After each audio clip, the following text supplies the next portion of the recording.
Assalamualaikum warahmatullahi wabarakatuh. Perkenalkan, kami dari kelompok Sidi Baria 1 yang akan memperkenalkan anggota-anggota di sini. Yang pertama ada Saya Hansa Nurmufi dan Saida.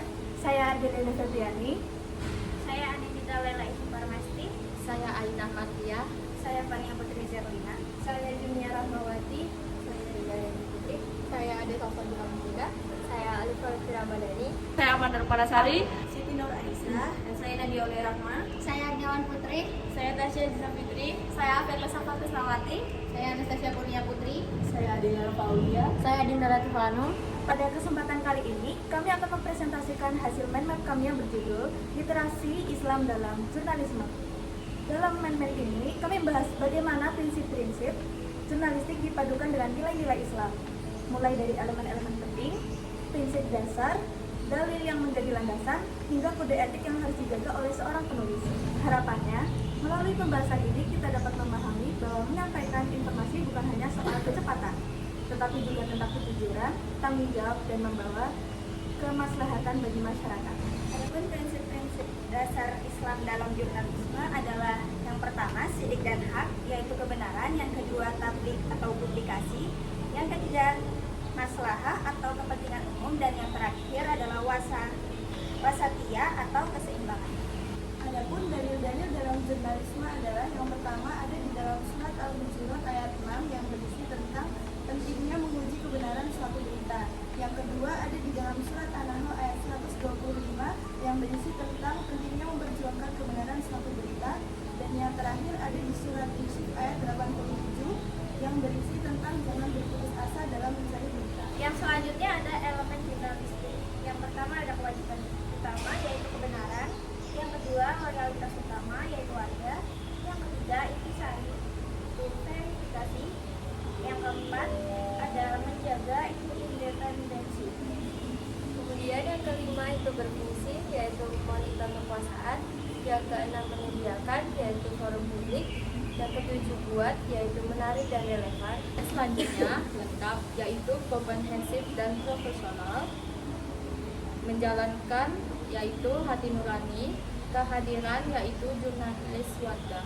Yang terakhir ada kode etik jurnalisme, ada independen, profesional, berimbang, dan tidak menyebar hoaks. Kemudian ada yang menjaga identitas narasumber, tidak menerima suap, memiliki hak tolak, dan tidak menyiarkan berita berdasarkan prasangka.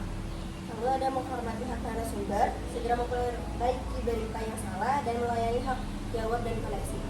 Mind map kita yang materi kedua yang berjudul Paradigma Qur'ani dalam gerakan Muhammadiyahan untuk transformasi peradaban. Poin pertama, mengapa kita harus bersyukur? Karena lebih dari 116 tahun kemuhammadiyahan dapat membangun umat Islam Indonesia. Dan yang kedua, tidak ada tanda-tanda persyarikatan dalam beramal soleh. Dan menurut Robert, Muhammadiyah adalah contoh paling sukses modernisasi pendidikan Islam di dunia. Yang kedua, bersyukur kuliah di Muhammadiyah karena memiliki 4 poin. Yang pertama ada Global Network. Global Network dalam kemuhammadiyahan adalah upaya untuk melampaui geografis Indonesia untuk melakukan kerjasama dengan dunia internasional dalam berbagai bidang. Salah satunya ada di antara dakwah, kesehatan, dan juga pendidikan. Yang kedua, teruji dalam ratusan tahun, berarti bahwa prinsip-prinsip dan gerakan Muhammadiyah telah terbukti keefektifan dan relevansinya dalam menghadapi perubahan zaman.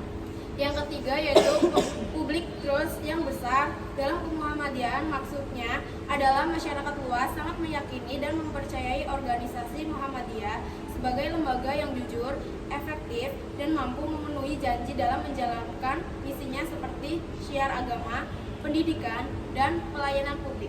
Dan yang terakhir, kaji terus menerus dalam Muhammadiyah berarti upaya pembaruan yang bersifat dinamis dan berkelanjutan untuk memadukan pemurnian ajaran Islam dengan relevansi dan inovasi di tengah perkembangan zaman, sehingga dakwah Islam tidak hanya murni tetapi juga progresif dan menjawab tantangan modern untuk kemaslahatan umat. Maka itulah materi-materi yang telah kita sampaikan. Sekian dari presentasi dari kelompok kami. Wassalamualaikum warahmatullahi wabarakatuh.